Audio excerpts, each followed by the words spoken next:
Welcome to the What Really Happened radio show. The history the government hopes you never learn. Here is your host, Michael Rivero. And aloha, America. Welcome to our show today. It's Thursday, March 26, 2015. Sure happy it's Thursday. Sure happy it's Thursday. Sure happy it's Thursday. We have a lot of stuff to talk about today, more than usual, so we're going to get right into it. The phone lines are open, 877-300-7645, 877-300-7645. Don is sitting in our control room, hand hovering over the telephone, ready to swoop on down and grab that phone as soon as you call on in. Boy, our crumbling infrastructure is fully on display today. Just before we went to air, we're seeing this report about a building in New York's East Village that just blew up from what they're now saying was a gasoline leak, and apparently there have been complaints for weeks that people could smell gas. Nobody did anything about it. There's been a bridge collapse on I-35 in Texas. So the country's infrastructure is definitely in serious, serious trouble. Now, we're going to start off here with the Germanwings crash, because everybody is coming out saying this is what happened, that is what happened, and I'm getting a strong sense of rush to judgment. They don't really have, in my opinion, enough information to start making declaratives. And of course, the story right now is that the co-pilot, gentleman by the name of Lubitz, locked the captain out of the cockpit, would not let him back in. And there's a lot of wild speculation that there was some kind of an argument and so forth and so on. But there's this French prosecutor who I guess realizes that his name is now going to be in all the papers if he comes out with all these sensational allegations. And of course, corporate media wants to parrot those sensational headlines because it's going to attract more readers to them. But the only hard data we have right now is the voice recorder from the aircraft, which seems to indicate that all was pleasant before the captain left the cockpit, and when he came back, couldn't get in.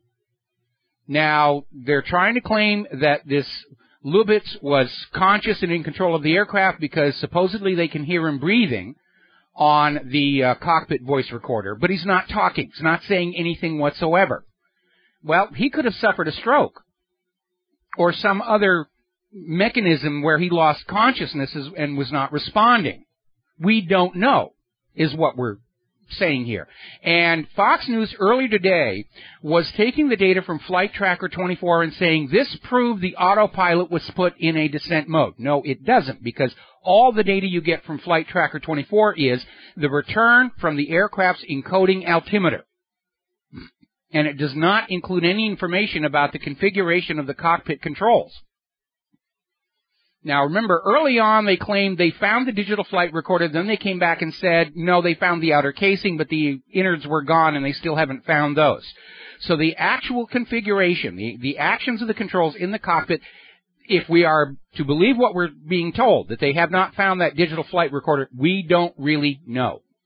Now, there was a mechanism by which the cockpit door can be opened from the outside. We found a video that we put up there about the A320. We don't know why that wasn't being used. But this prosecutor in France has literally come out saying that they can rule out the co-pilot losing consciousness.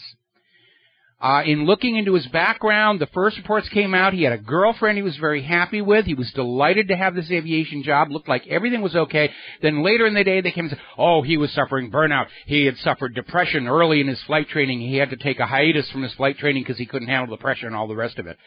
So the next question that comes to me is, okay, was this guy on prescription antidepressants? Because those can trigger very bizarre behavior in people.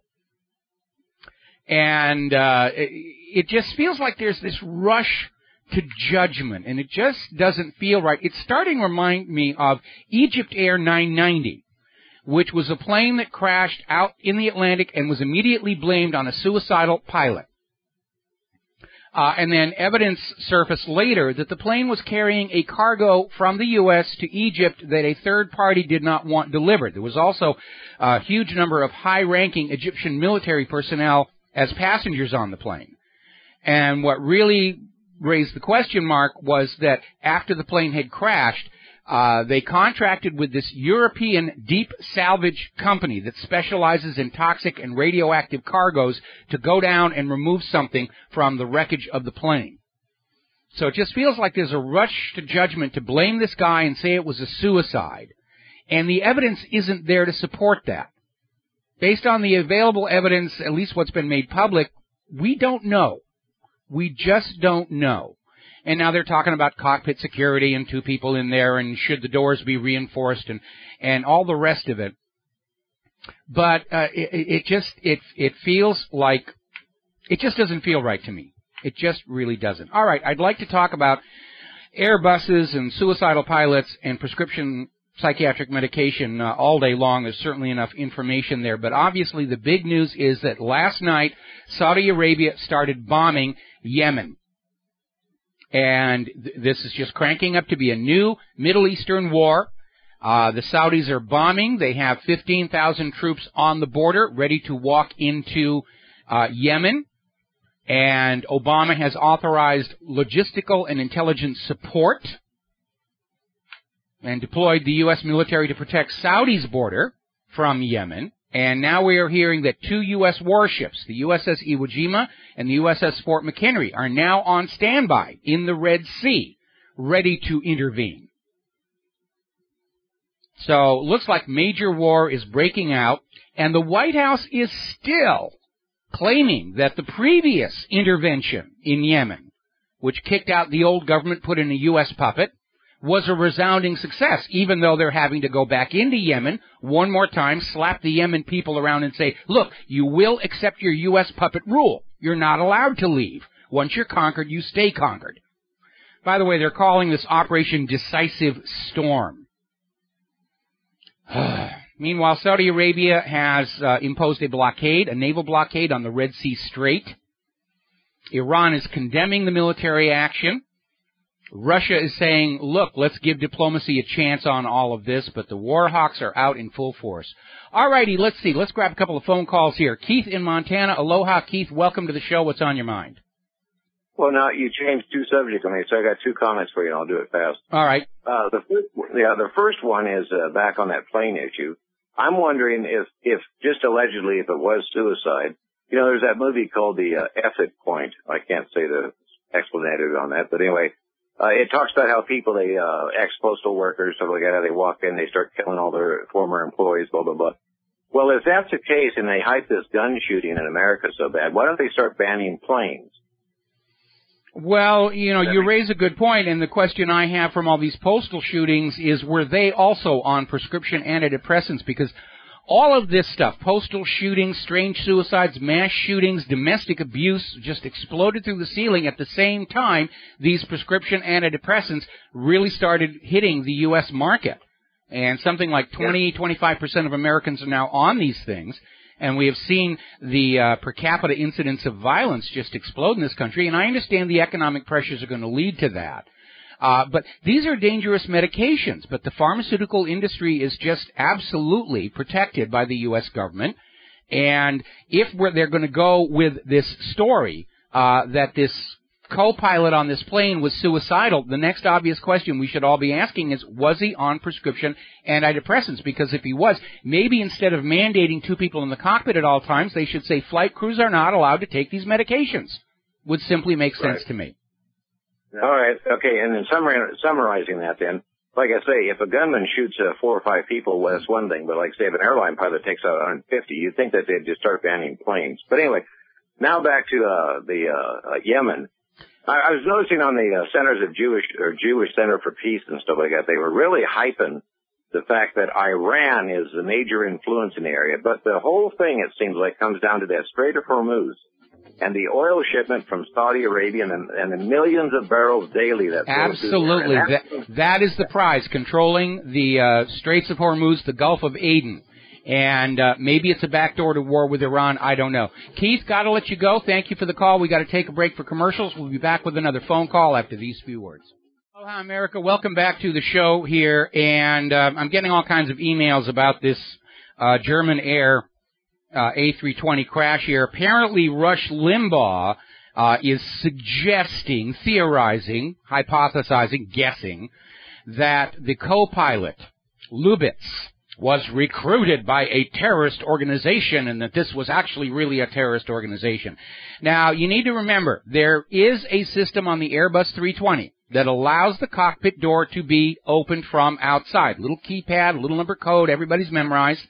And you hit this little pad, and it will sound an alarm in the cockpit, and if nobody responds to the alarm, the door is automatically unlocked from outside. Briefly. Apparently, this system was not used, or it did not work, and that's something else to keep in mind, because remember, this aircraft was grounded 24 hours before the crash for multiple technical issues, including problems with the landing gear. And we know that a lot of the flight crews of German Air have just said, we're not flying any longer. And originally it was put out, oh, they're traumatized. They lost friends on the flight. And now we're hearing from those pilots saying, no, they don't think the aircraft are safe. And maybe the rush to judgment to blame Lubitz for being suicidal and just taking everybody with him is to sort of cover up for the fact that maybe the aircraft being used in Europe's airlines are not in the best of condition. There's a lot of money involved. Now, Michael Crichton actually wrote a novel called Airframe, and as is the case with all of his other novels, was very well researched. Never made into a movie. I can understand why the airlines and aircraft manufacturers would not have the public see this kind of stuff, but really went into the politics of how airline investigation is about finding a solution that offends the fewest people, threatens profits the least, and that could very well be what's going on right now. But it does feel to me like there's a rush to judgment. Until they have that digital flight recorder, everybody's guessing on too few facts, and that is a problem for me. We're going to grab a phone call. Mo in Florida. Aloha. Welcome to the show. What's on your mind? Hi, Michael. How you doing? Doing fine. Good. Michael, hope I didn't jump back too much. I know you like to stay on your topic. Okay. You started off with the plane and stuff, and I know she wrote it as a novel, this Rebecca Roth, a 30-year career airline stewardess. Yes. Flight attendant, and she wrote this book called Methodical Illusion. She wrote it as a novel, but, I mean, I know some airline pilots, captains, one of them's retired, they said that this thing is right on. And if you commented about this, then I've missed your show, so I apologize for that. But I just wanted to have you heard of her? Now, you're talking about the remote control systems on airliners, and that's actually been around for a while. In fact, the comptroller of the Pentagon, when all that money went missing during the Bush administration, Dov Zakheim, before he was appointed comptroller of the Pentagon by President Bush, he ran a company that made these remote control systems. Now, they're out there and they do exist, but it's up to individual airlines whether or not to use them, because it's expensive equipment to put into each individual airliner, and you have to maintain some kind of a facility to grab control of the aircraft and land it. And given that German Air was a budget airline, or German Wings was a budget airline, low cost, I don't think they would have spent the money. They're not mandated in aircraft. They exist, and some do have it. I think it's been deployed and tested and it will work, but, there's the cost, and there's the fact that pilots like to be in control of their aircraft, and even just airline pilot trainers on the ground are saying we're making these flight crews too dependent on automated systems, and they don't have the skills for stick and rudder flying if those automated systems do not work, which led to that ramp strike incident up in San Francisco a year or so ago. So we know they're out there. Clearly it was not a factor in the current crash. Yeah. Well, the same manufacturer that Dov rabbi guy that ran the system you're talking about, I think it's I forget the name, SPAC, or there's a couple of companies, and the other company was the thing that they could put the phony bogeys on the radar. And I know this guy crashed. I know the plane was there. Whether he was controlled or put out or whatever, I think you smell a rat, and I do too. We don't know. But my question was, and I know you don't want to get on 9/11, or if you don't, whatever. But she said those planes were different planes that flew into the tower. Well, I don't agree with that part of it. You don't agree with that? No, okay. I don't agree with that at all. Yeah. Have you listened to her or read her book? Yeah, I've listened to her, and I don't rule out the possibility that the aircraft were being remotely controlled, especially based on one eyewitness at the Pentagon who said it looked to him like the flight crew was struggling with the controls rather than flying it smoothly. But I do think those were the original planes because there really isn't an advantage in swapping them out for anything else.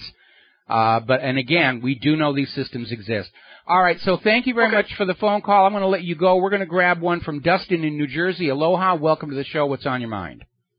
Yeah, hi, Mike. Yeah, you're absolutely right. Like with 9/11, yeah, those planes those were the original planes, though. They will not throw another step in to muddy up their waters if they're doing like a false flag. Exactly, yes. One of the things, the American woman who was on board, do you know anything about her? She worked for Booz Allen Hamilton. Was that the rumor? You mean on the crash that happened this week? Yes. I know there was a Pentagon contractor, but anytime you have a plane, there's going to be one or two people on there just from the laws of probability who've got interesting connections. People don't take these trips for no reason at all. Right now, until somebody comes up with some other hard information, I think we're looking at a classic cascade of incidents where I think the co-pilot, for some reason, became unconscious, may have suffered a stroke. The door was locked, and the system to unlock it from the outside wasn't working. We know that plane was problematic. And again, I think the rush to declare this a suicide is to keep the public from finding out that all of the aircraft by that carrier and others may not be in the best of condition. Yeah, because MSNBC already had psychological experts on it. Like, how the heck do they know? That's the thing. The news can throw on he was mentally unbalanced. How do you know that? Well, that's exactly right. MSNBC was claiming originally it was a hacking attempt. Somebody else out there we had a caller yesterday, CERN caused it when the magnet shorted out. Everybody is guessing. But I think Occam's razor comes into play here. You look for the simplest explanation that fits all the facts, and I think incapacitation of the co-pilot and malfunction of that emergency door opening system together, it's a short cascade, but it's enough to bring the aircraft down. And this prosecutor has no business getting out there and saying, we can rule that out. You don't have a body to autopsy. You don't have the digital flight recorder data. And I think they're trying to just blame this guy in order to protect the reputation of Airbus and this airline. Because that does, in fact, happen an awful lot.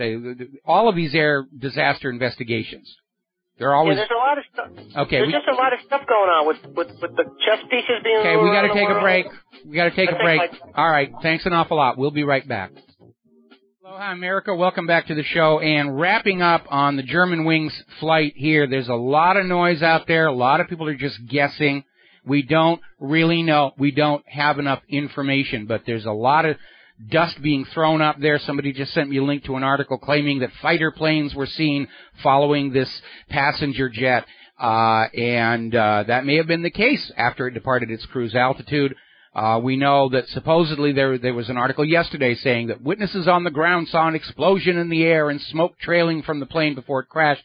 Obviously, that's now inconsistent with the official story. So there's a lot of noise out there, and you got to be very careful. We're going to grab ourselves a phone call. David in San Francisco. Aloha. Welcome to the show. What's on your mind? Hi, Michael. I was just, without speculating on the exact instant issue, I wanted to...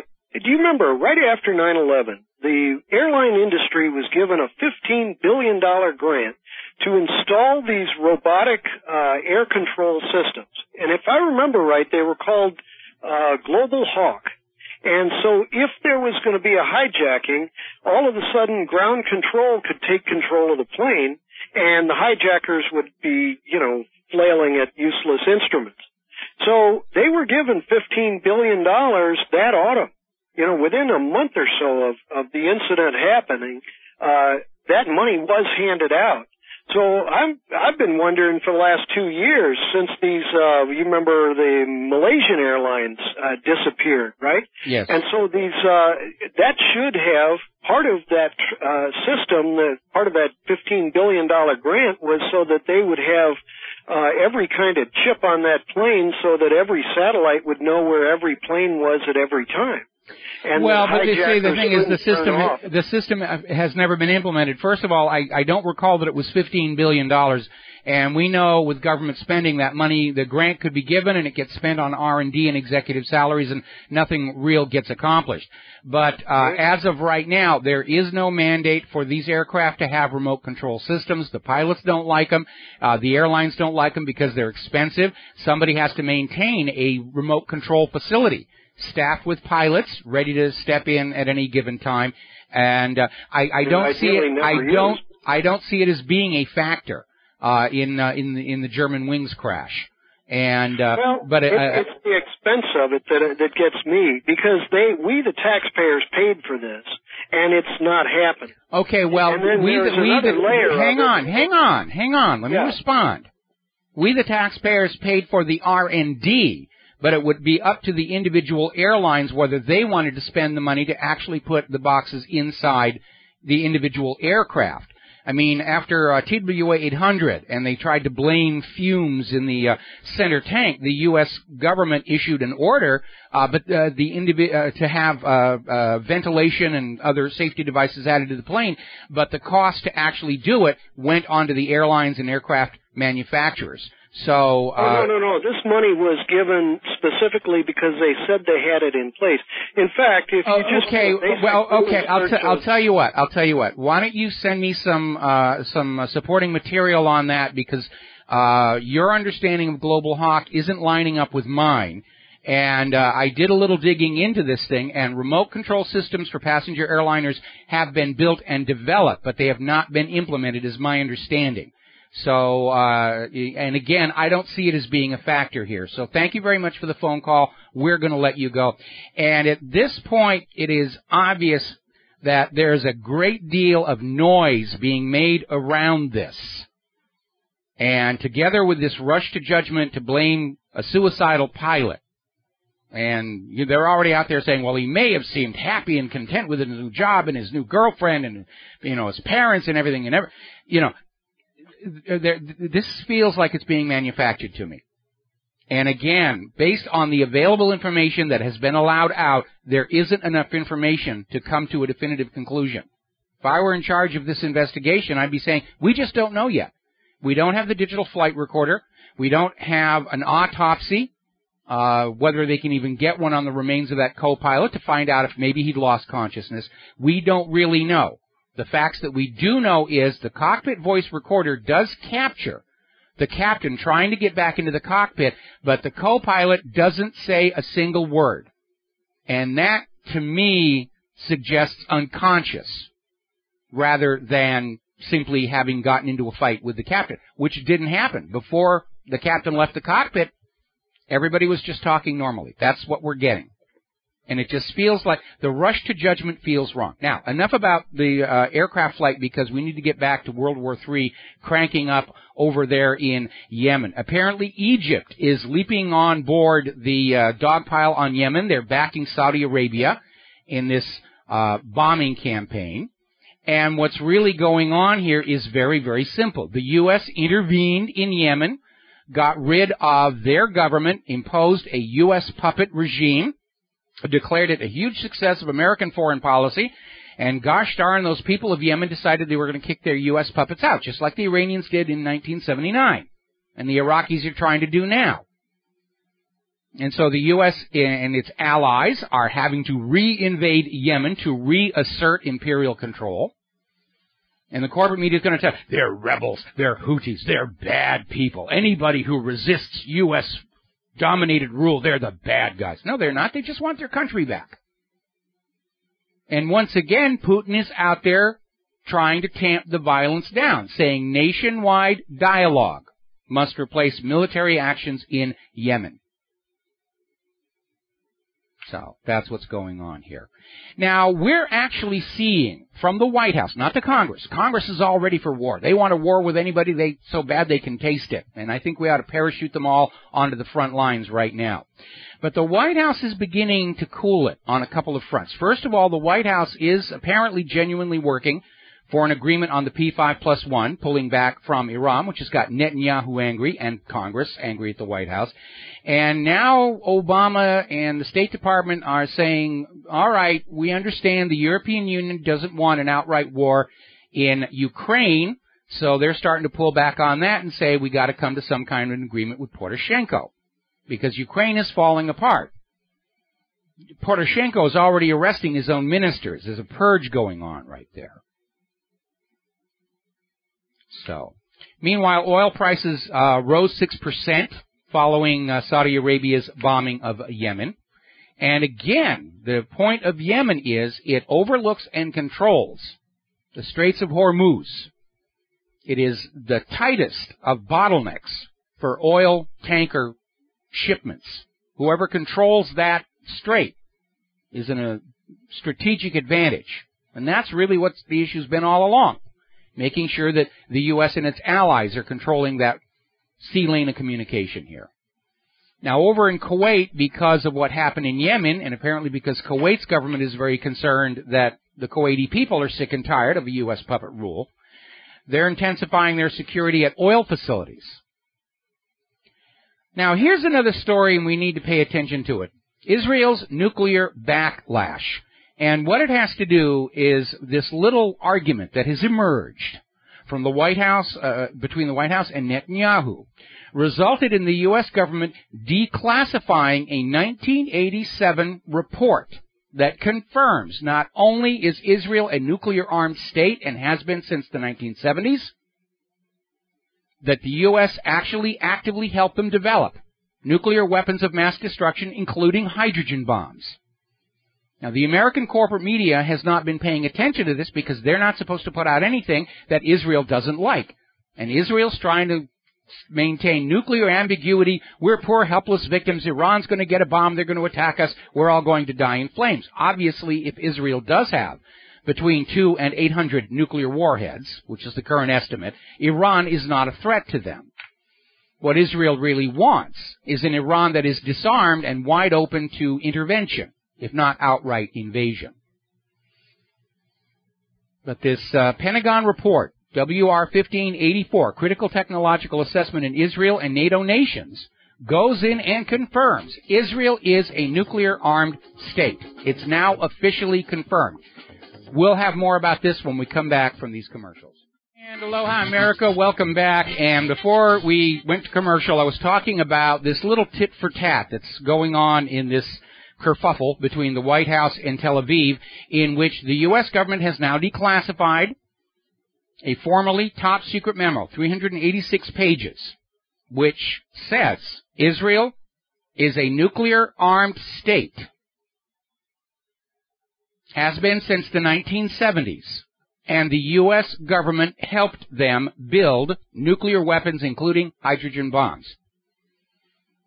Now, there's a ramification there, because it is illegal under U.S. law for the U.S. government to take money from you and give it to Israel if they are in possession of nuclear weapons technology, refuse to sign the Non-Proliferation Treaty, refuse IAEA inspections. That's the Symington Amendment to the Foreign Appropriations Act and the Glenn Act. Now, there are provisions in there where the president can sign a finding saying this law doesn't apply to this country, but no president ever signed such a finding because that would admit to the American people that the U.S. government has known all along Israel has nuclear weapons, which means nobody's coming to wipe them off the map. So all that money taken from you and given to Israel is the proceeds of a crime under U.S. law, and you're all owed a refund, and you need to demand it.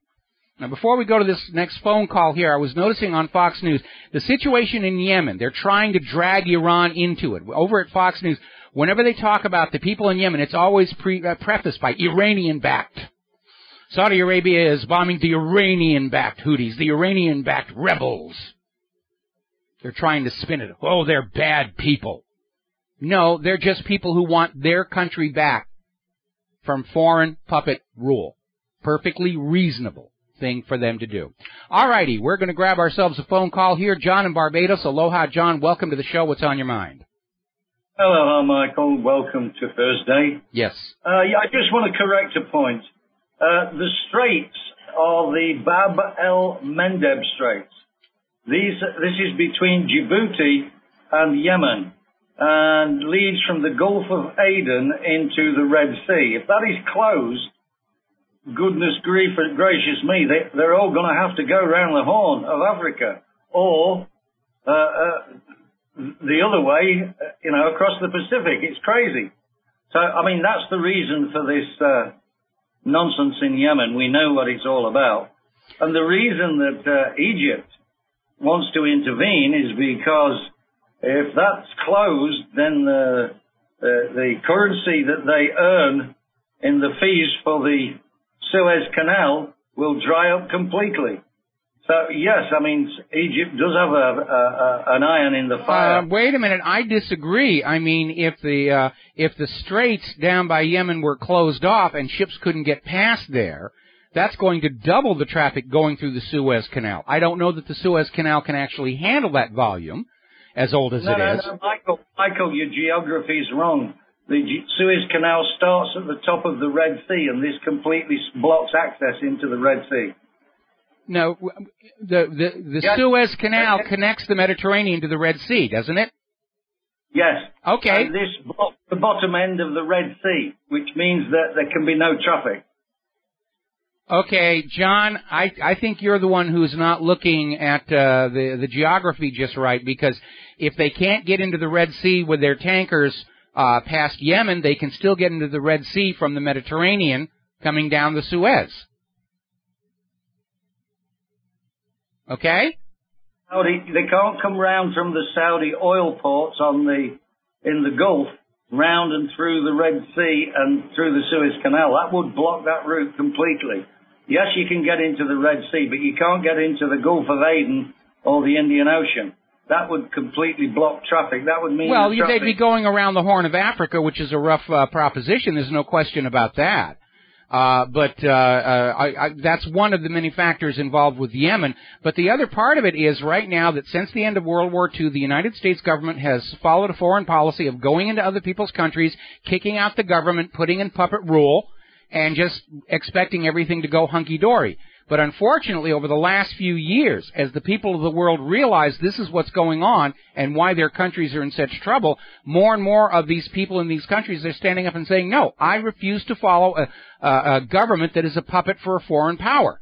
We saw that in Iran in 1979. We're seeing it in Iraq now. We're seeing it in Libya now. We're seeing it in Yemen now. We're starting to even see it here in the United States of America, and I think that's a very good thing. Well, I think Europe is going to be a big shock to America because this current convoy of military equipment through Europe is meeting some real opposition. Not a few governments, but mainly from ordinary people. Yeah, this was a PR stunt to get the Europeans to see American military presence as a good thing, and it's actually backfired rather badly. I think it has, and I think it's going to make a difference. It's going to renew the calls for getting rid of the occupying power of America. Oh, we're seeing it all over the place. I mean, they just put the brakes on a new base over in Okinawa. The rest of the world is sick and tired of all these imperial outposts all across their land. Anyway, John, I'm going to let you go here. Thank you very much for the phone call. We need to get on back here. When talking about Israel, it's now the U.S. government's admitting Israel's a nuclear-armed state. They've had nuclear weapons since the 1970s. And I am waiting for President Barack Obama to send a formal apology to Helen Thomas for the very rude way he treated her when she stood up and asked a reasonable question of him in his first press conference as president. What nations in the Middle East have nuclear weapons right now? And obviously, Obama knew the answer to that question, but refused to answer it and had Helen Thomas kicked off the White House press corps. He owes her an apology. She won't get it because we have a government that is just incapable of ever admitting error, mistake, bad planning, or changing course. Meanwhile, over at whatreallyhappened.com, we posted a flashback link to Mordecai Benunu's photos of the weapons factory underneath the Dimona reactor in Israel. Now, responding to Netanyahu's one again saying, oh, Israel doesn't spy on America. You're our ally. We don't need to spy on you. And we're seeing another document coming out of the NSA where Israel is ranked in the top 3 most aggressive spies against the United States. And we should not be surprised about that because shortly before 9/11 happened, Fox News' Carl Cameron did a 4-part series on the largest foreign spy ring ever uncovered in the United States in all of its history, working for Israel. Remember the AIPAC spy scandal? Of course Israel is spying on us. And Netanyahu's just out there lying through his teeth again.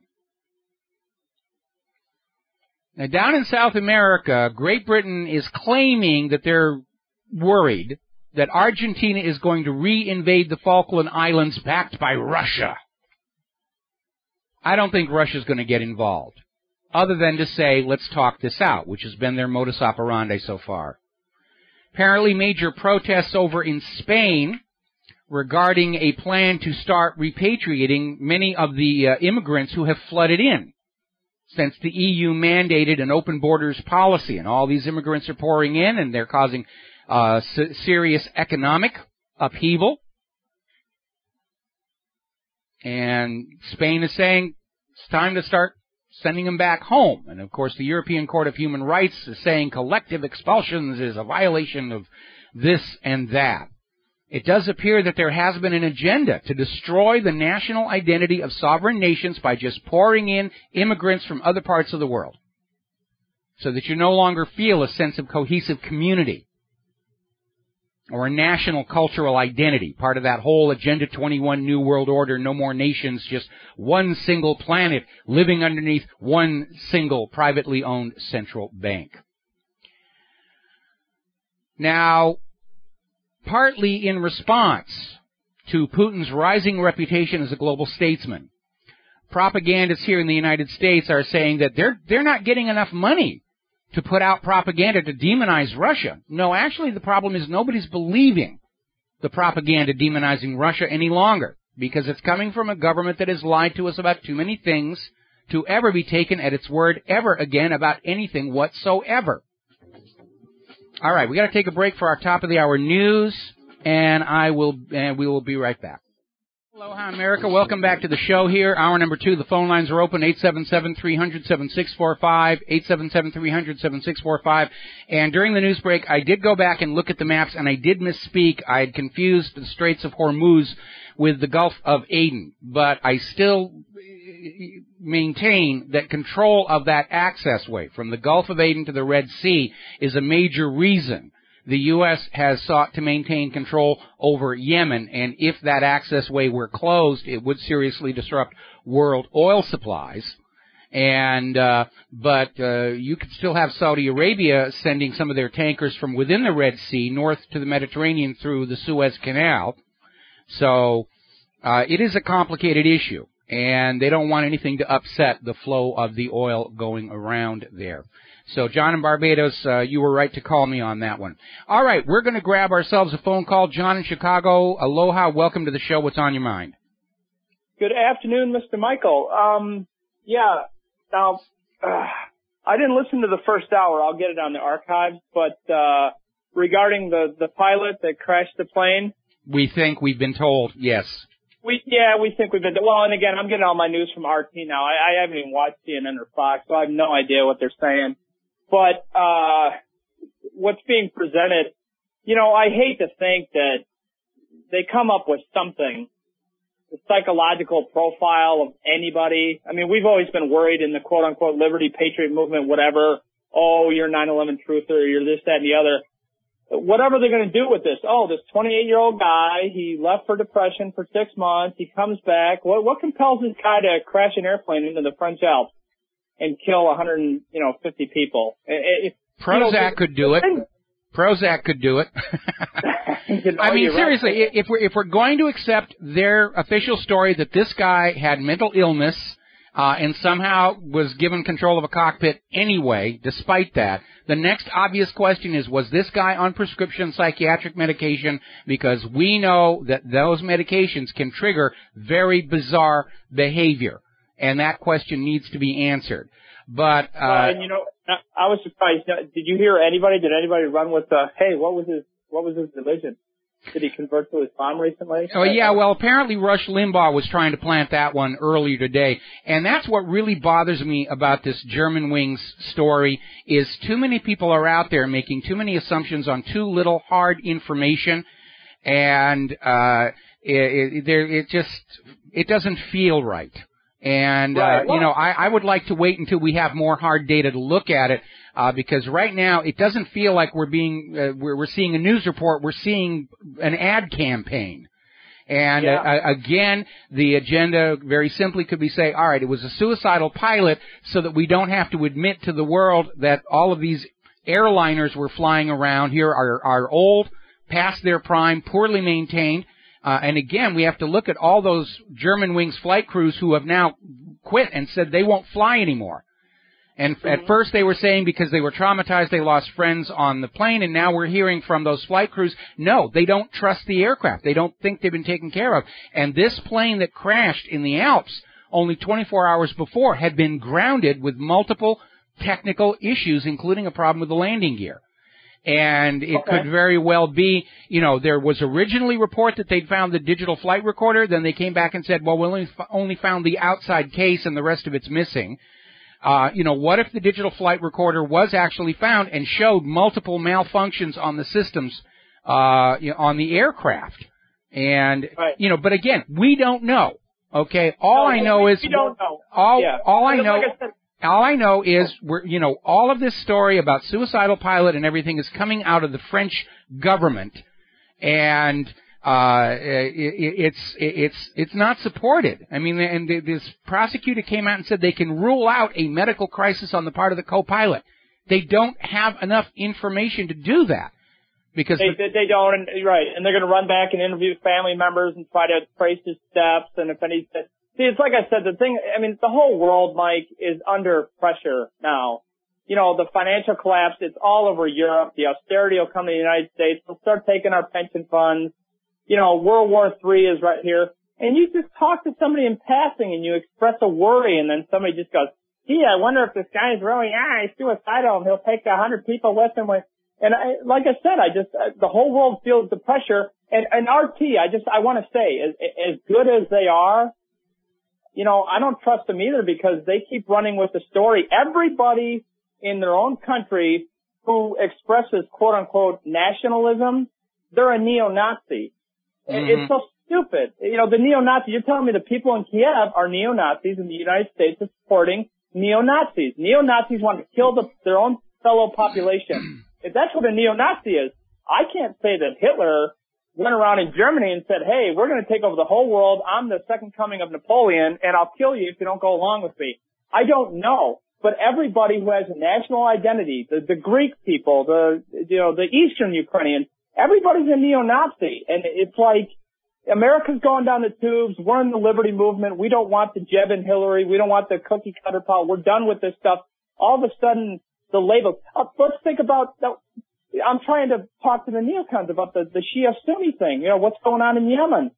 These, like you said, these are Yemenis people who threw out the U.S. puppet government, so they're nationalists. Maybe they're Shias. Aren't the Shias the people that send their women to university? Aren't the Shias the good guys and the Sunnis are the brutal dictators? I don't care which or which. It's their country. Let's let them sort out their own country for themselves. But we've got this New World Order group that thinks they should go on, and again, here in the United States, it goes back to the Project for the New American Century. We've got all the atomic bombs, therefore we have a natural right to go on out and make the entire world live their lives as if they're citizens of the United States of America. It really is the new Roman Empire, and it's headed in the same direction. Yeah, no, and the real psychological damage is the stupid neocon, anybody who would just wrap themselves in an American flag and support whatever the military's doing, regardless of who's getting killed. That's the thing. There's your psychological idiot going, wow, American troops. Wow, go America. Go America what, you idiot? Go kill Ukrainians, go kill the Yemenis, go blow up the Middle East. What are you supporting? And and like I said, they'll turn it back on us and they'll go, you're the Ron Paul guy and you want no government whatsoever. No, there's going to be government, and the government's there for national defense and the punishment of evildoers. That's the purpose of government. There's got to be government. There's not going to be anarchy. But the problem is, what kind of person do we want in that government? So, like I said, I'm sorry. I see a propagandized war, and it wouldn't matter if it's coming from Russia or it's coming from the West. If you don't go along with these governments trying to recarve out the map of the entire world, guess what? You're a nationalist, you're a neo-Nazi, and you're a danger. And you're going to fly a plane into a mountain and kill 150 people. I'm sorry. I see a big picture here, and I don't like being put under that microscope. Well, no, I understand a lot of what you're saying, and I agree with most of it. And we do know that the globalists, the New World Order people, want national identity to go away. They don't want us thinking in terms of our country. They want us all to be in love with planet Earth, and all in love with the single global currency, the globo, which will be loaned into existence at interest, to trap and enslave all of humankind as debt slaves until the end of time. And that's really what's going on. And their plans are hitting some major roadblocks, major potholes. That's why they're having to go back into Yemen, go back into Iraq. And they've ginned up this whole thing about ISIS as an excuse to invade any country that doesn't do as they're told. Okay?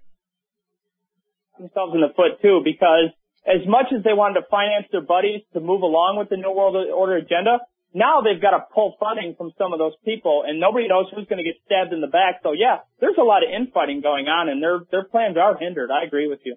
Yeah, absolutely. They've reached the point where they're having to now pick and choose battles and change their priorities, and I think that's one of the reasons why they're backing off of Iran and Russia right now, is they realize the United States military can't take on all these battles and wars at the same time. We got to take a break for commercials. Thank you for the phone call, and we'll be right back. Oh, hi, America. Welcome back to the show, and now moving on from German wings. Okay. Very alarming story is just now coming out. The U.S. House of Representatives is openly calling for regime change in Moscow.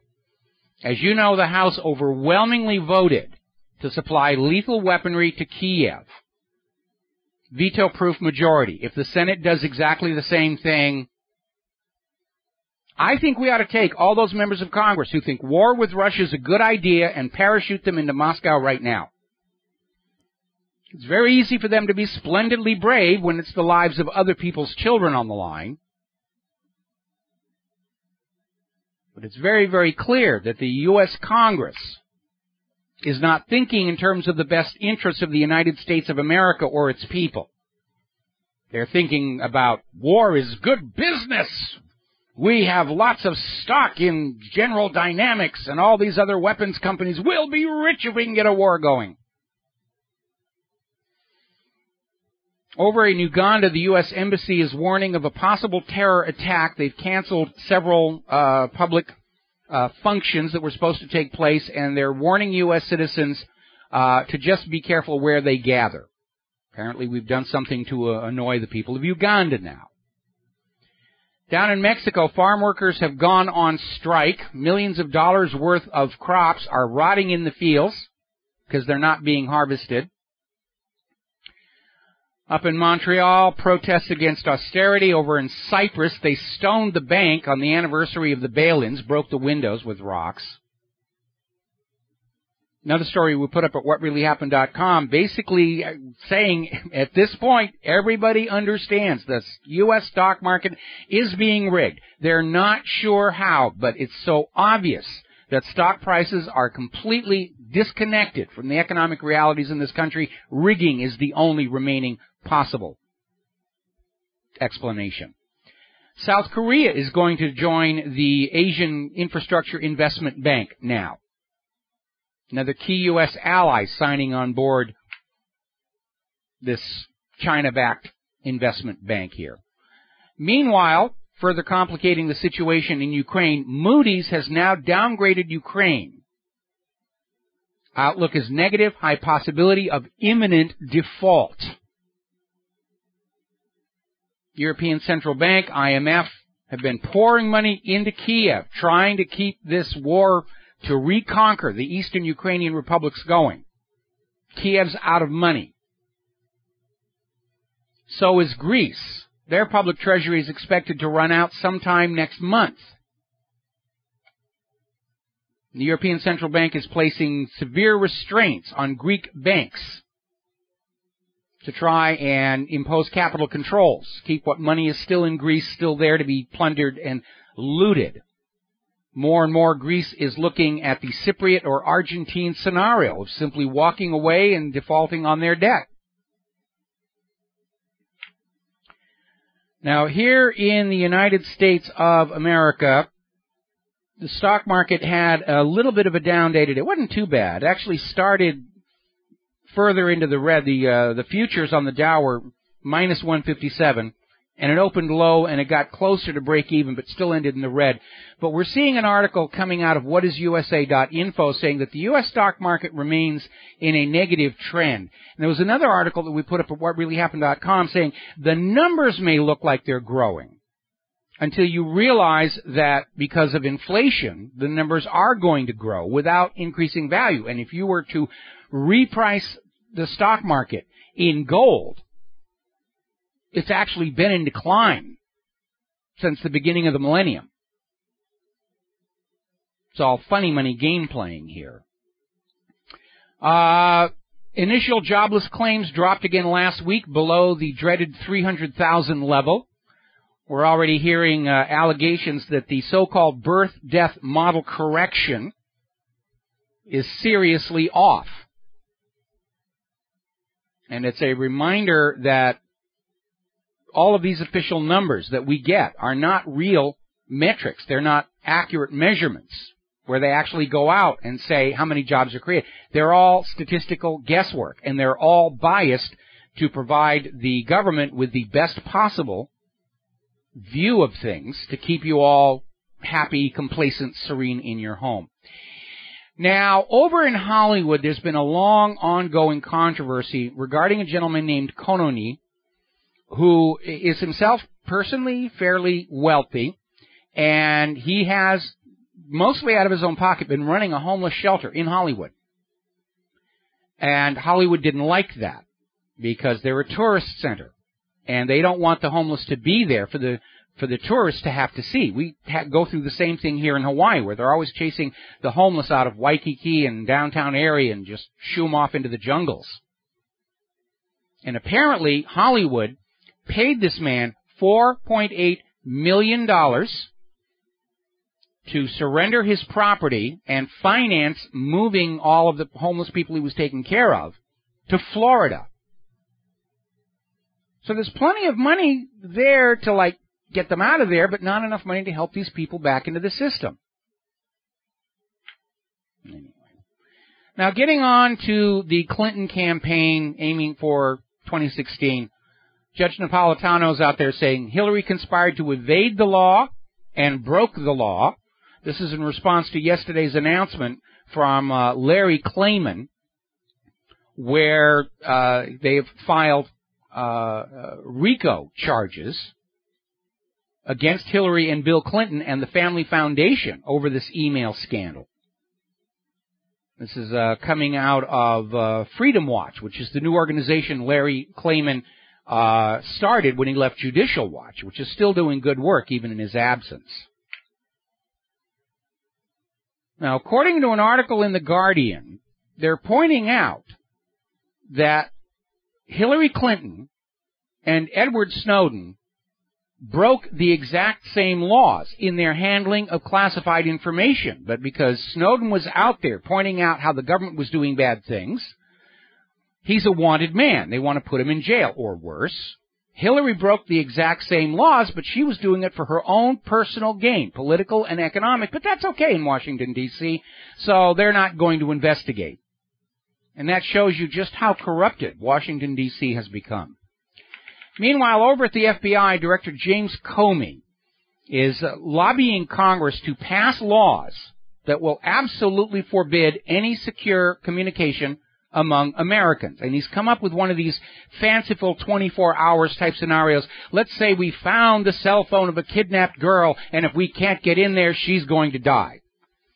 Well, that scenario's never actually happened. It's just concocted to make a point, and ignoring the fact that the cell phone company already knows every place that phone has been to. So they're just making up this fanciful stuff to try and get you to surrender your right to privacy. I won't do that. My life is none of your business until you know for a fact I've committed a crime. We're going to take a break for commercials, and we'll be right back. Aloha, America. Welcome back to the show here. And it seems I'm not the only one that is saying if we accept the official story of the Germanwings crash being caused by a depressed co-pilot, was that co-pilot on antidepressants? I'm looking at a story over in Natural News. Germanwings jetliner catastrophe, the first antidepressant drug-induced mass murder of the skies. And that is a legitimate question. If you're going to say the co-pilot just very calmly locked out the pilot and flew the plane into a mountain because he was depressed, we need to know what medication he was on. Because if you go over to my website, look in the right menu bar for that giant capsule, you will go to an article on all of these horrible things that have followed the use of these medications. Almost all the mass shooting incidents in the United States being wagged at us by the gun grabbers involve people who were either on or withdrawing from these medications. And they're very dangerous. I had a bad experience with them once myself many, many years ago. I will not touch them ever again. Alrighty, so, story out of Blacklisted News. British state involved in mass murder on British soil. Colluded with loyalist paramilitaries and 80 deaths between 1972 and 1978. And this is obviously involved with what was going on up in Ireland. And over the years, it has come out that a lot of the violence was being caused by the British government to try and keep the situation fanned up, keep them killing each other off. So there's a lot of information about what happened there. Now, here's a bizarre story. Apparently, there were 2 sacks that showed up at the mailroom at the United Nations. And they noticed that the UN seal wasn't quite right. So they opened up the sacks and they found 30 pounds of cocaine inside 14 hollowed out textbooks. And United Nations officials are absolutely sure that this was not intended for a diplomat. Really? How did they know that for a fact? They're just worried about their image here. Speaking of image, interesting little story out of Brass Check TV. Fox News sent a reporter over to Harvard to conduct an informal poll as who the biggest threat to world peace was, ISIS or America. And those Harvard students overwhelmingly said America's the greatest threat to world peace. And the Fox newscaster, rather than accept that maybe these Harvard students know what they're talking about, decided to poke fun at them. Oh, those college kids, I don't care if they're at Harvard, they're idiots and everything. Further underscoring the fact that Fox News is the anti-knowledge network. I think it was very dangerous and reckless for them to do that. Do they really think people are believing what's coming off of Fox News or MSNBC these days? Let's see. George Zimmerman compares himself to Anne Frank. Blames Obama for his woes. That's a little pathetic.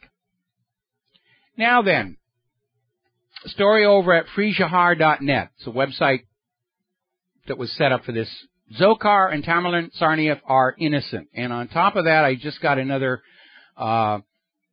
email from Dick Eastman with the same thing. They're looking at the official documents being put out by Judy Clark, who is the lawyer assigned to Dzhokhar Tsarnaev. And there's absolutely nothing in there to create a reasonable doubt in the mind of the jury. Judy Clark came out and said, yeah, he's guilty, but it was really his big brother's fault, so we plead mercy. None of the evidence that would create a reasonable doubt is being shown to that jury. And we know you can create reasonable doubt just with the photos of the backpack that had the bomb and the photos of the Tsarnaev brothers and the backpacks they were wearing. They do not match. The backpack that had the bomb exactly matches the backpacks being worn by this paramilitary group that all had matching black parkas and khaki pants. Remember, to convict somebody of a crime in this country, there must be overwhelming evidence of guilt beyond a reasonable doubt. That's always the measure, reasonable doubt. And the photos that show the Tsarnaev brothers wearing gray backpacks and the bomb in a black backpack with a distinctive white rectangular patch on it. That's your reasonable doubt right there. This is a show trial. This is absolutely a show trial for a predetermined conclusion that will support the official story, which nobody is going to believe. These guys are being railroaded. They're patsies. They were involved in U.S. intelligence agencies, and they were set up and used to be patsies, just like Lee Harvey Oswald was.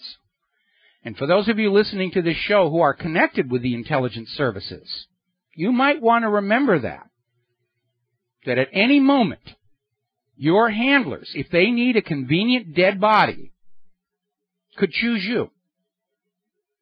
Because loyalty is a one-way street in the United States of America. They want you to be loyal to them.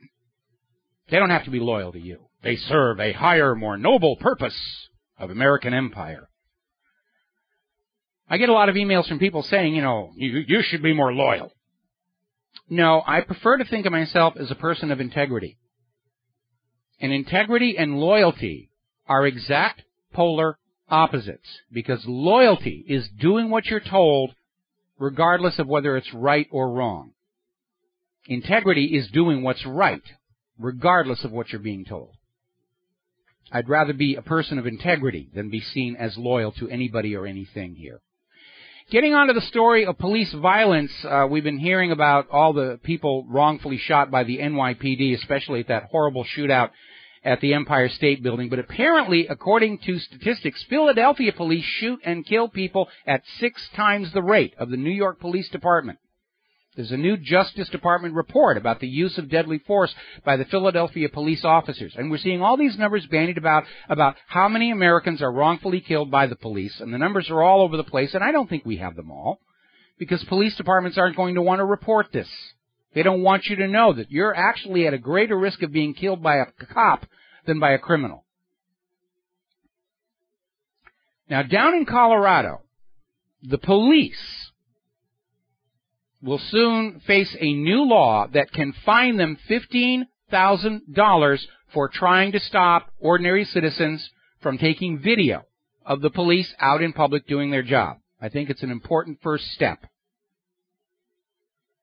Out in California, it's a little different. Story that we got here out of Extra Public TV. LAPD officers are removing the antennas on their police car recording devices while they're in black areas to disable the little body cameras. The body cameras don't record everything right there on your chest. They beam it to the car, and the car has a recorder in the trunk. And simply by disconnecting the antenna, oh my goodness, I guess it wasn't working while we killed that person. You'll just have to take my word for it. Meanwhile, over in Tampa, Police Chief Jane Castor is sending the police of Tampa through Holocaust awareness training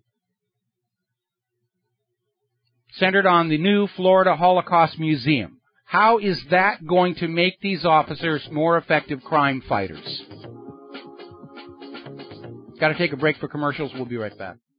And aloha, America. Welcome back to the show. And there's been another ugly incident involving badges and uniforms, although in this case, apparently they were not on display. There was an incident.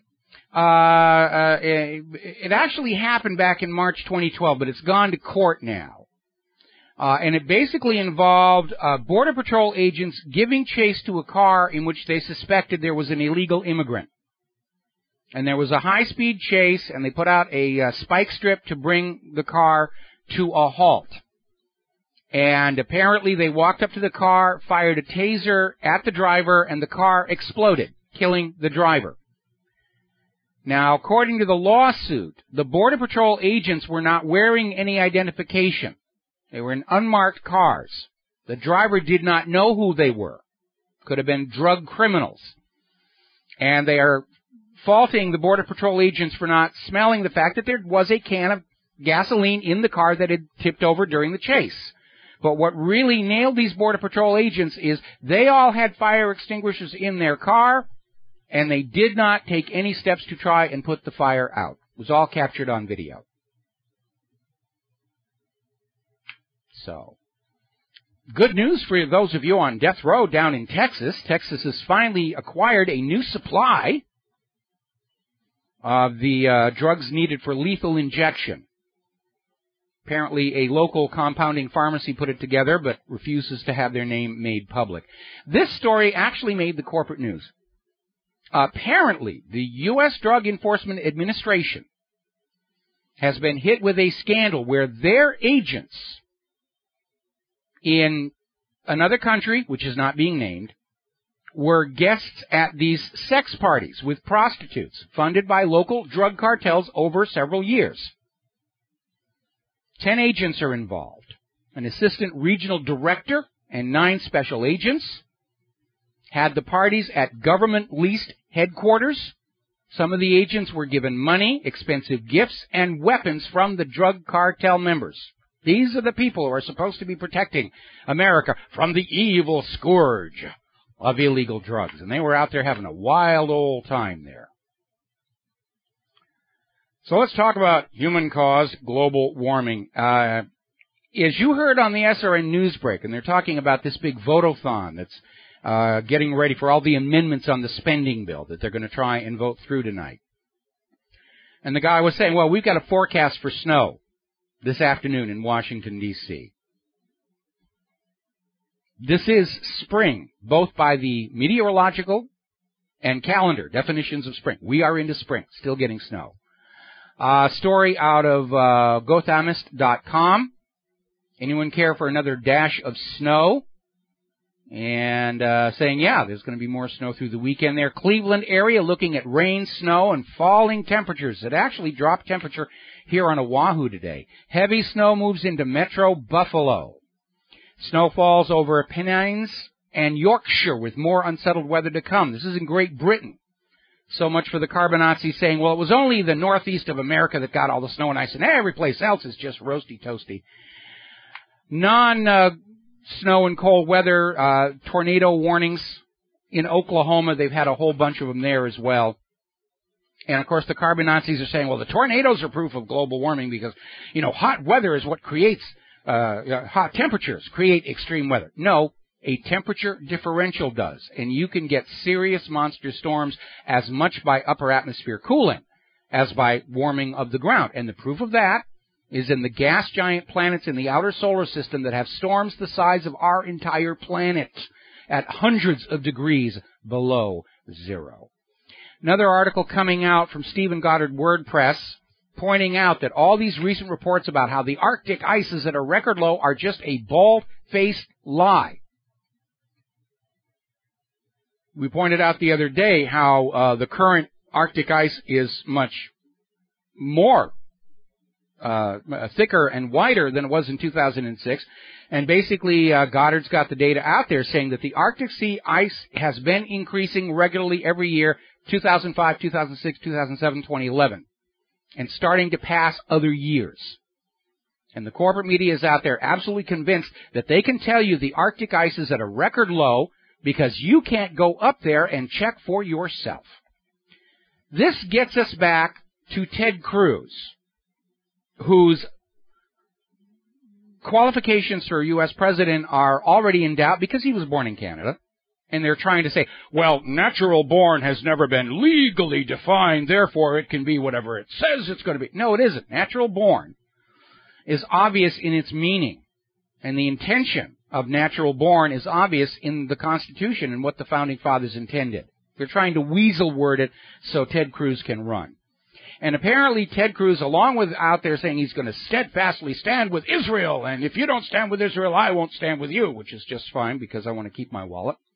But now Ted Cruz is out there saying that anybody who doubts human-caused global warming is on the same level as flat earthers. You're like the people who believe the world is flat here.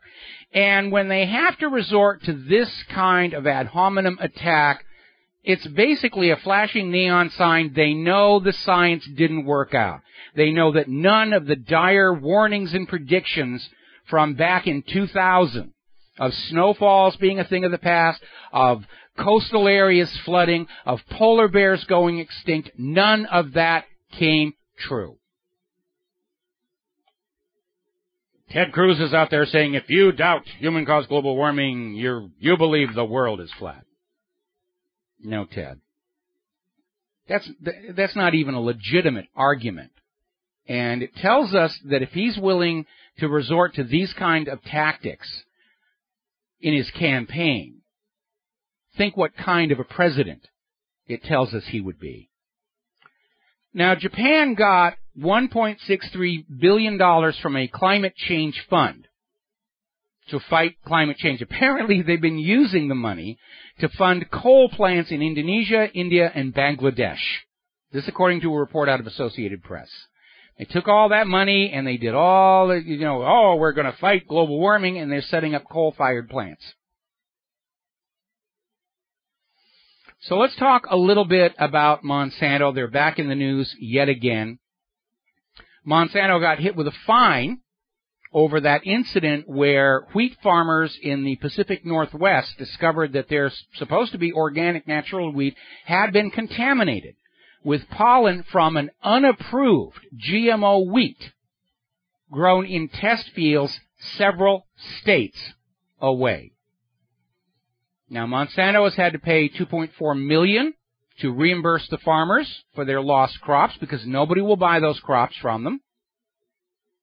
And Monsanto's now had to pay another $350,000 to settle a class action lawsuit brought against them by farmers in over 7 different states. Now, for a company like Monsanto, $3 million is pocket change. And it's a reminder that the justice system in this country is not just. Because especially with regard to that class action lawsuit, you're talking about farmers who potentially are losing their farms because they can't sell their crops once it's known they're contaminated with GMO. And foreign importers, like China especially, they test every shipment that comes in because they know they can't trust the United States to say, we're sending you a cargo ship full of natural organic corn. And China will meet it at the dock, they'll test it, and they'll turn it right back around and say, no, GMO. We're not going to buy it. Corn exports to China have plunged 85% since this GMO disaster began. And coupled with our decline in manufacturing is why the U.S. is in serious, serious shape and trying to solve its economic mess with a new world war because, hey, that's what worked the last 2 times. All righty. Now, we're coming up here on the top of the hour. I'm going to have another news break here. As you know, there is a continuing brouhaha over more and more scientists talking about links between glyphosate and cancer. There was that French study, which Monsanto succeeded in having suppressed. Now Monsanto is demanding the World Health Organization retract their comments about it. But it turns out there's yet another complication involving glyphosate. It may be stimulating the formation of pathogens that are immune to antibiotics. More about this when we come back. Aloha, America. Welcome back to the show here. Hour number 3. The phone lines are open, 877-300-7645. 877-300-7645. Don is still sitting in the control room. And we have a caller on the line. I'm going to go ahead and take this call from Auburn in Atlanta. Aloha. Welcome to the show. What's on your mind today? Hi, Mike. Just wanted to let you know, it's still early in the election campaign. I haven't decided who I'm going to vote for, but in just one small defense of Ted Cruz, I was going to point out that he was calling global warming alarmists, the flat earthers, not the people that think that human caused global warming is driving this. Let me go. The opposite point of view. Let me go back because the story that as the story was written that I linked to whatreallyhappened.com, it seemed that he was attacking the deniers, and I'll go back and take a look at that. But I mean, there is absolutely no way I would support Ted Cruz anyway, primarily over his statements about standing firmly with Israel. Okay? I argue with you on that. I'm just trying to cut the guy a break on that one little issue, but it's still early in the election campaign, and I did want to ask you, what could you ever lend your support behind someone like a Ben Carson that was an outsider, Washington outsider? Well, I'm positively disposed to outsiders. I mean, I really wanted Ron Paul to do better than he did in 2008 and 2012, but the system was rigged against him. They don't want anybody getting close to positions of power who is not going to toe the line on Israel and the Federal Reserve. Anybody that you or I would probably vote for. Yeah. Well, I'm running in 2016 myself under the slogan, "He could hardly do any worse." Maybe I'll just vote for you then, buddy. All right. Thanks for doing a good job out there. All right. You can be my Atlanta campaign manager. Call me back. I'll get started on that. Well, Rivero2016.com. That's where you can get the information and buy your buttons and T-shirts and the rest of it. All right. Thanks an awful lot. We're going to let you go here and get back to the news. Now, before we took the break for the top of the hour news, we were talking about this story that has come out of naturalsociety.com. And it's partly in response to Monsanto's reaction to the statement by World Health Organization and a couple of others that glyphosate is probably carcinogenic in humans. And they're still trying to hem and haw and hedge. But the evidence has become overwhelming. Remember, there was that French study that discovered when rats were being fed GMO corn and glyphosate, starting at 4 months of their life, they began developing massive tumors, all kinds of other problems. Now, when Monsanto supposedly did their safety test, they stopped the rat tests at 3 months before the medical problems were going to show up. Or maybe that's what they said. And Monsanto, you exerted a huge amount of political pull to get the study denied, suppressed. The former Monsanto executive went to work as an editor at the journal that had published the original French study and immediately recalled it with absolutely no justification for doing so, because everybody who looked at that French study said their methodology was sound, their results were legitimate, there was no reason to doubt what was going on. So we've known all along there was this risk, and now we have World Health Organization and other scientists out there saying, yeah, there is a real problem here. And Monsanto's just up on their high corporate horse saying, how dare you impugn our product? And literally demanding the World Health Organization retract their warning, proving that Monsanto thinks they run the U.S. government. And to a large extent, apparently they do. But there's another concern that has come out, because apparently there's growing evidence that glyphosate can trigger antibiotic resistance in common harmful bacteria like E. coli and Salmonella. And the study abstract states, increasingly common chemicals can induce a multiple antibiotic resistance phenotype in potential pathogens. The effect occurs upon simultaneous exposure to antibiotics and is faster than the lethal effect of antibiotics. The magnitude of the induced response may undermine antibiotic therapy and substantially increase the probability of spontaneous mutation to higher levels of resistance. In other words, if you are a farmer and you are shooting your cattle and chickens and pigs full of antibiotics, so they're not giving each other diseases in those crowded pens, and you are at the same time feeding them GMO corn or wheat or soy that is carrying glyphosate, the pathogens are going to become resistant to the antibiotics. And you're going to start seeing major die-offs of farm animals as a result of this. And, of course, the same effect could be expected to happen in humans. Now, here's an amazing little story. This is over at PatriotRising.com. Apparently, there was this lobbyist, PR consultant for Monsanto, who was out there in a meeting saying, trust me, this stuff is incredibly safe, and an activist handed him a glass of glyphosate. After the guy said, look, this stuff is safe to drink. And I said, okay, here's a glass of glyphosate, please drink it. And he refused. They put him right on the spot. And remember, Monsanto's own company cafeteria will not serve GMO food. That's just for you little people, you slaves. This is the fodder we will feed you to keep you working at the factories. The lords of corporations don't eat that stuff. We don't eat the peasants' food.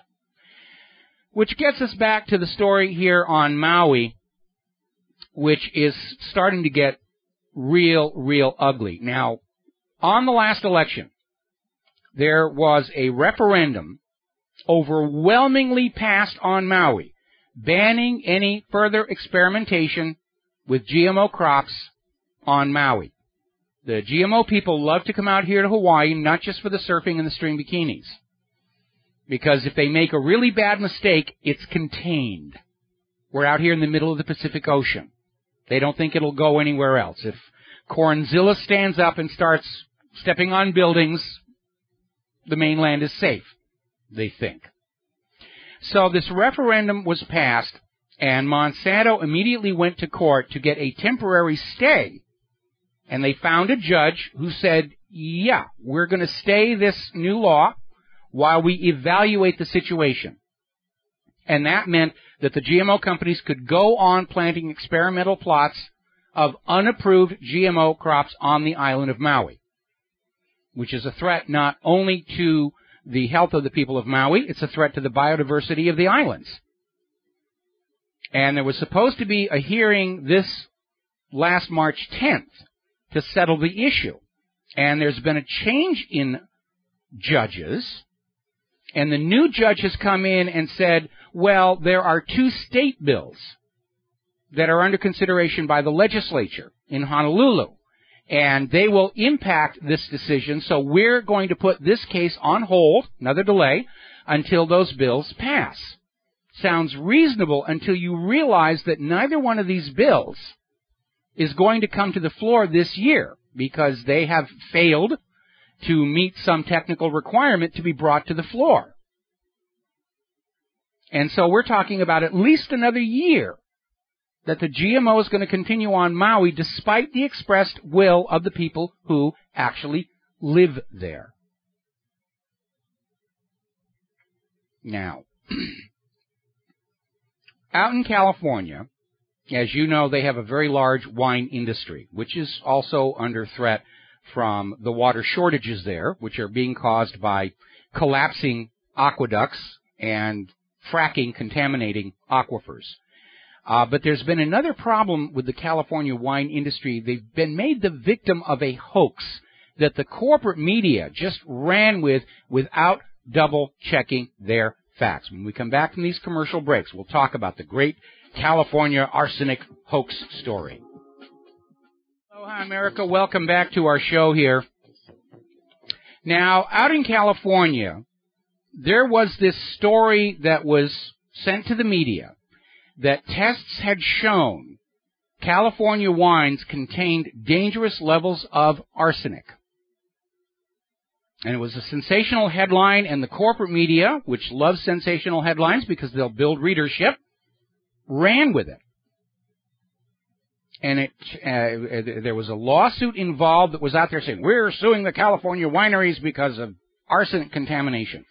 And it turned out the entire thing was a hoax. The claims made in the lawsuit were provably false, and apparently what this was an attempt to get California's wine and beer manufacturers to avail themselves of a testing lab that was owned by the same people. And when tested by an independent laboratory, it was found that California wines are perfectly okay. But this was just, we're going to scare everybody that California wine and beer is potentially toxic, and they'll have to come to our lab to get tested. And nobody in the corporate media actually checked to see what was going on behind the scenes. A problem that seems to have been with us all along with the corporate media. They didn't bother to check if Saddam really had nuclear weapons. if the unemployment rate really is 5.6%.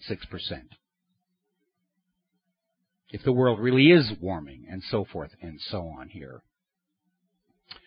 All righty, getting on here. Now, another article coming out of Natural News. GM soybeans have been shown to transfer mutated DNA into the milk of animals that are fed with the GM soy. Gets all the way through the digestive tract. It was a study done with goats, and it was published in Small Ruminant Research, which is the official journal of the International Goat Association, and basically showed how this mutated DNA in the goat's milk was interfering with the development of the baby goats, the kids. And as a result, the baby goats, the kids, exposed to the GM soybeans had a lower birth weight.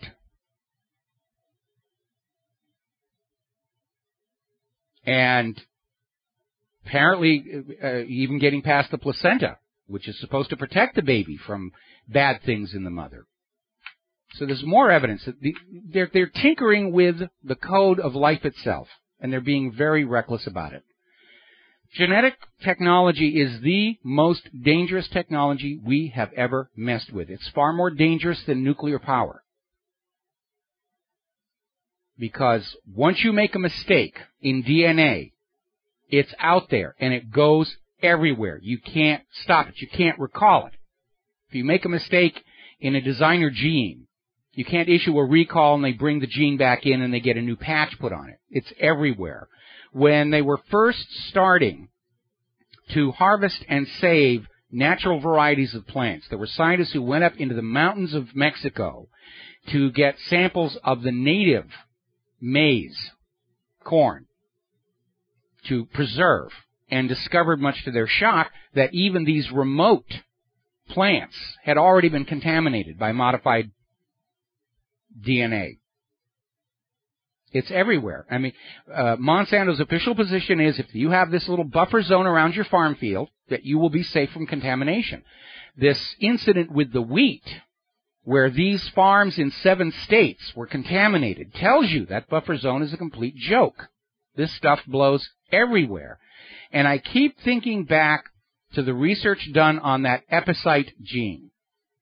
This was a genetically modified corn where anybody who eats it, their body produces antibodies to human sperm, meaning you can no longer reproduce. It was originally funded by the U.S. Department of Agriculture, and now it's owned by a consortium that includes Monsanto. If, when they were test growing this corn, that pollen broke into the wild, and it's infecting corn elsewhere, you're looking at a potential extinction level event. And if you go back and you look at that video, What Are They Thinking?, that I put up on YouTube, if you look at the sharp decline in birth rates in the United States, most of that is concentrated in the particular ethnic groups for whom corn is a major part of their diet. You know, a lot of people are always saying, well, if there's alien civilizations out there, why haven't they come by and contacted us? My pet theory is we're just not interesting. Don't have a reason to stop. No more than we stop at every anthill we pass as we drive down the highway.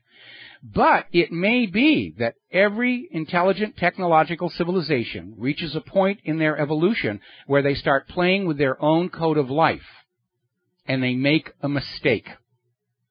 And it just, they extinct themselves.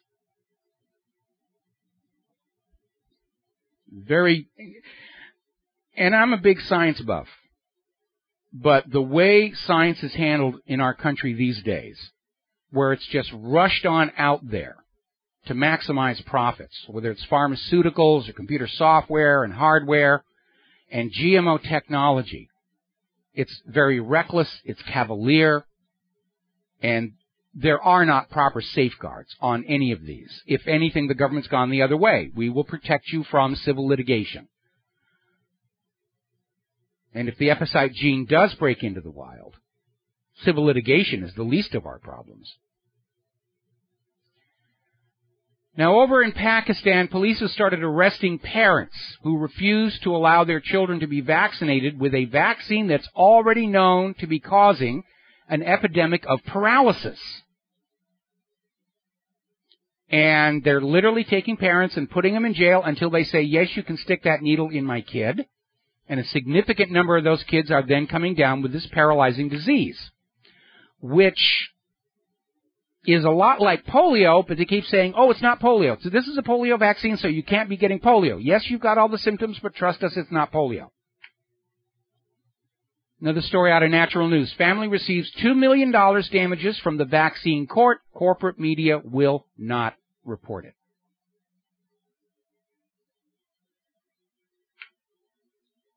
Another story coming out of Mercola.com. Recently vaccinated individuals found to spread disease.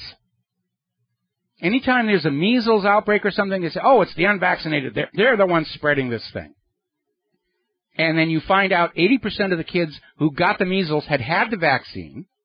And now we're finding out that after their vaccination, they're shedding measles virus and giving it to each other.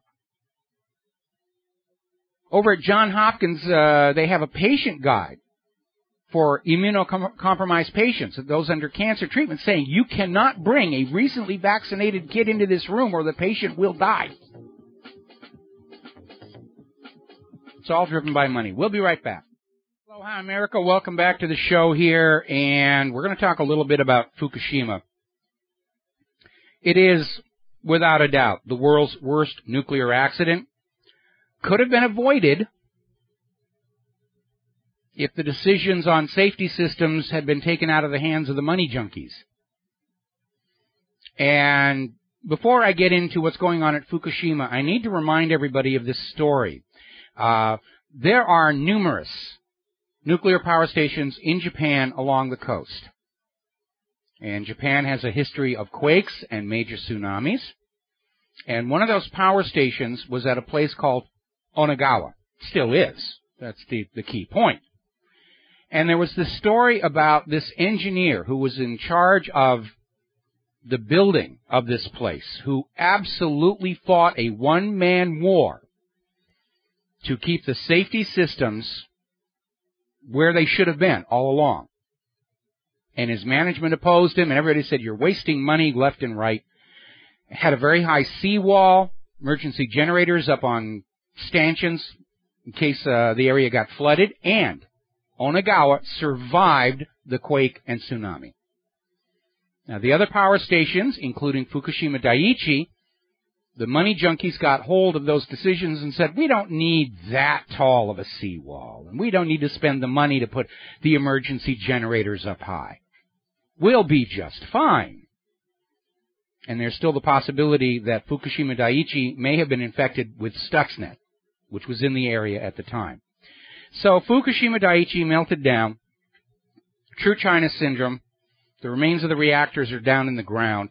And I did an interesting little experiment earlier today. I went out on Google Earth, and I went over to Fukushima Daiichi, and they've got this cool little time slider function where you can basically look at past images of the same site. And starting with just before the quake and tsunami, you start stepping forward. And what is really obvious more recently is all these giant tanks and drums being built on the site for all this radioactive water. They don't know where to put it. None of these cleaning systems have worked. It's just a huge... If there were another tsunami that came in and ruptured those tanks, all over the place. So apparently, in their efforts to try and keep this reactor corium down in the ground, they're still pouring in water, still coming back out, and they're basically creating 300 tons of new radioactive wastewater every single day. Well, now they're reviving an idea that they were flirting with a little while ago called the ice wall, where they're going to just drill these cooling tubes down into the ground. The new one is much larger than the last one. It's going to be 1.5 kilometers around the reactors. And I sure they're doing it to look like they're trying to solve the problem, but I don't think it's going to work because there is no way to guarantee deep down in the ground at the bottom end of those cooling loops that you've got a solid wall of ice. There are likely to be gaps in it, and remember, you're not just dealing with radioactive water, but with the remains of the reactor cores themselves, which are hot enough to melt ice. I think they're doing this just to look like they're doing something because they don't know what else to do. Meanwhile, over in Taiwan, the government there has seized Japanese food that was on the store shelves that was found to be mislabeled and actually came from the radiation-affected areas. So that's out there. All right, we're going to grab ourselves a phone call. Steve in Massachusetts, aloha. Welcome to the show. What's on your mind? Hi, Mike. I want to talk to you about that recent plane crash in France. Mm-hmm. And I didn't catch the first part of your show, but do you find that a little suspicious? Not too long ago they had Merkel and Hollande meet with Putin. And they've been having discussions. And they had an incident in France, a terrorist incident in France. Now this German airplane goes down. Well, right now, the only thing that bothers me is too many people are making suppositions and claims based on insufficient evidence because they don't have the body of the co-pilot. They don't have, at least we're being told, they do not have the digital flight recorder. They've got the cockpit voice recorder only, and everything else is just guesswork. And the thing that bothers me about it is there does seem to be a rush to judgment here before all the facts are in. And I've gotten a couple of emails saying, isn't it amazing how quickly they've solved the mystery of the Germanwings flight here, and Flight 17 is still going on and no real conclusions there, which, yeah, is kind of an obvious dichotomy.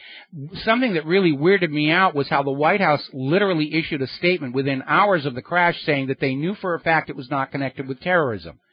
And I don't think they had a foundation for that either. We've got this French prosecutor who's out there screaming suicide, suicide, suicide. And again, it feels like they've just decided this is what we're going to tell the public. And it may simply be to conceal from the public the fact that these aircraft are in seriously degraded condition. They're not well maintained. We do know that a lot of the flight crews working for Germanwings have now quit, saying they won't fly those planes anymore. And we know that there was an original cover story, they're just traumatized, they lost friends on the flight, and now we're finding out that they're expressing concern about the entire Germanwing fleet. And we know that all of these governments, their primary concern is protecting corporate profits and covering up for dangerous situations, even at the expense of human life. So this rush to judgment just feels wanky to me. Right now, Occam's razor is saying that if there wasn't an actual multiple malfunction on that aircraft, and it had been grounded 24 hours before for multiple technical issues, it almost seems like the captain left the cockpit, the door closed behind him, and for some reason the co-pilot lost consciousness and slumped and maybe put the plane out of autopilot, which started that long, slow glide down to the ground, and the captain tried to get back in. For some reason, the little coded lock that's supposed to allow them to open the cockpit door from outside didn't work. Most disasters involve a cascade of individual events, no one of which could cause the disaster, but which, when taken together, leads from initiating event to disaster. And that's really what it feels like to me, but there's this rush to say suicidal pilot, and it reminds me very much of the circumstances around the Egypt Air 990 flight, which had a lot of indications that something else had gone on, a takedown by a so-called friendly government, that they simply covered up by saying, it was a suicidal pilot. And this could be more of the same, but I agree, it doesn't feel right. This rush to simply say suicidal pilot, It just has a wanky feel to it. But if we accept the official story on face value, then the next question needs to be, was this individual, this Lovitz co-pilot, was he on prescription antidepressants? Because that would definitely explain how this calm, happy guy just all of a sudden decided, for the heck of it, I'm going to crash this plane. And it reminds me of one of the stories we have over on SSRI.com, SSRIstories.com, about a kid who tried to commit suicide, and they got to him in time, and they asked him after it was all over, why'd you try and do it? And he said, I couldn't help myself. I don't know why I did it. It just popped into my head, and I went with it. And it was all because of these prescription psychiatric medications. But we're not going to see that question get asked or answered either, because some corporations' profits are at risk, and they are sacrosanct. They must be protected above all else in this world, including the health and safety of the traveling public. Okay? Yeah. I got a little proposal for a Geico, but I don't think they'll run it. Probably not. Well, everybody knows that. All right, well, I'm sorry. You're going to have to sit through the commercial break. I want to hear your Geico commercial, and then we'll be right back. Aloha, America. Welcome back to the show, and we're going to go back here to Steve in Massachusetts. And, Steve, you were going to tell us your idea for a Geico commercial. Yeah, hi, Mike. You know how they say, well, everybody knows that. Then the next scene will be, well, did you know that the Federal Reserve is not actually federal, but private central bank that prints out fiat money backed by nothing? Then they flash to Janet Yellen look-alike printing money at the printing prices, but the money is actually monopoly money. And when they flash the cameras to her, she stops and looks at the camera like she has a guilty look on her face.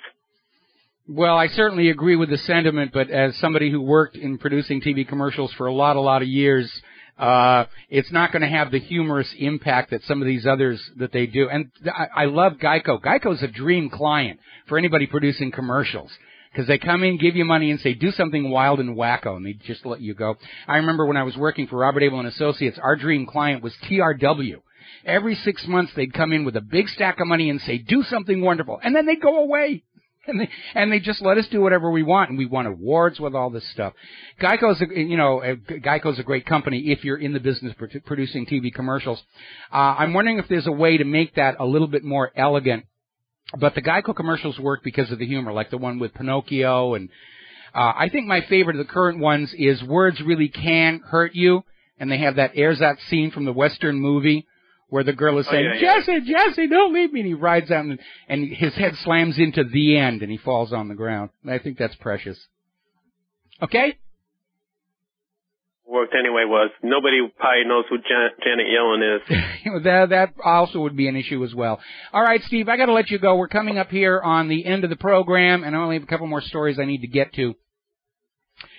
Another interesting story coming out of the Daily Mail. Nitrogen discovered on Mars. Key ingredient of life provides further evidence Red Planet was once habitable.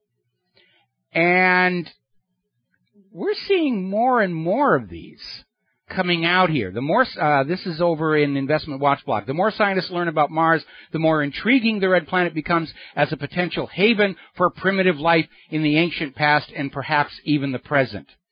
And I think what's going on, we've talked about this issue before when I talk about Dr. Gilbert Levin and the labeled release experiment on the Viking landers, which indicated indigenous current life on Mars back in 1976. And I think the powers that be are worried about the public reaction to the confirmation that there is, in fact, extraterrestrial life. And I draw as my inspiration for that concern the story of Marco Polo, who, when he first came back from China, was grabbed by the Dominicans and thrown in a dungeon, because the church leaders were very concerned that if ordinary people learned there was an advanced civilization far to the east who hadn't even heard of Jesus, that it would undermine their authority with the common people, saying, well, you can have a civilization without the church in charge, obviously. But eventually word got out, Marco Polo was released, and the world started to change. And I think right now that there is an agenda at work where they're saying, if we actually tell everybody that we have proven for a fact there's life on other worlds, that it might be a socially transformative event. We might decide to put down our guns and our clubs and our stones and say, let's unite together to find out who else is out there. And obviously for those who make big profits off of endless war among the human race, that would be a loss. But it almost feels like they're trying to slowly sort of work up to this with all these stories about maybe, might have, could be, to sort of ease everybody into this idea before they do make the dramatic announcement. And when they make that dramatic announcement, I want to make sure everybody remembers Dr. Gilbert Levin. Because if you read my article on Dr. Levin and Viking, I preface it with the many examples in history where credit for discoveries has gone to the wrong person for political reasons, economic reasons. And I would like to see Dr. Levin get his place in the history books, because in your history of any intelligent civilization, there's only one moment where you find out that there is life elsewhere in the universe. I'm convinced we crossed that moment back in 1976. And it's just taken a while for our political structure to sort of get used to the idea and try and present it to us in a way that won't take our minds off of our need to kill ISIS and fling our babies onto the Iranian bayonets. Meanwhile, we did a flashback story here, the privatization of water, in which the CEO of Nestle, former CEO, current chairman, is out there saying water is not a fundamental human right. It should be commercialized and commoditized. And there's a big stink up there in British Columbia right now, because when you go to the store and you buy a $2 bottle of Nestle's bottled water, Nestle gets that water literally for pennies. We're talking about maybe a grand total of 500 Canadian dollars every year is what Nestle pays to suck all the water out of the ground and put it in those bottles at $2 each. And there is concern that because Nestle is given first priority by the government in BC, that the shortages that are starting to show up are hitting residents and farmers first. Story just came in here. Down in Topeka, Kansas, apparently their new policy in their police department is that everybody the police encounter will be automatically treated as a criminal. That's a new policy. When you are approached by a cop in Topeka, Kansas, you are expected to put your hands in the air. It kind of reminds me of the movie The Fifth Element, where there are these yellow dots on the walls everywhere, and when the police show up, you're just supposed to put your hands in those yellow dots. We're there. We are definitely getting there. A lot more people very concerned about this Jade Helm exercise. It's now covering 7 states. And apparently one of the things they are practicing to do is extraction of dissidents and transport to black sites. Now, of course, the government is saying, oh, really, it's just, you guys are listening to too many conspiracy theories. We're not practicing on how to, take control of states who refuse to do as they're told here. We're fighting the war on terror. Yeah, they're training to fight a new revolution. The good news is they're training to fight the wrong one, because the coming revolution will not be fought with firearms in the streets, I hope. It'll be fought with keyboards and information. Already being fought, keyboards and information. This is the first virtual revolution in in world history, as a matter of fact. Interesting story coming out of Air Force Times. Special operations troops heading to the war zones are asking for new commercial intelligence analysis software to help their missions. But apparently the Pentagon is requiring they use an older in-house system that apparently has serious flaws. Remember yesterday we were talking about the F-35 has this virtual sensor fusion system where all of the sensors on all of the airplanes communicate with the other airplanes to create a tactical map. But the software has flaws, and the tactical map will have ghost targets that don't exist, single targets represented as 4 targets. We're seeing all these gigantic weapon systems, and they're all made up of smaller systems where the testing on them was fudged to say, oh, they meet their requirements, and they assembled them together into these huge boondoggles like the F-35, the F-22, to the Independence-class littoral ships, and then we're sending our kids out into a war with this botched-up, bogus, expensive junk. All right, there's the music. I got to get out of here and get some animation work done. We'll be back tomorrow here on the Genesis Communication Network. Until then, please share what you know with everyone you know. Tell them about Genesis. Tell them about whatreallyhappened.com. We are in a fight for the future, not just of the United States of America, but the entire planet, so that the money junkies don't incinerate it in their quest for one more piece of paper with ink. We'll be back tomorrow. Aloha, America.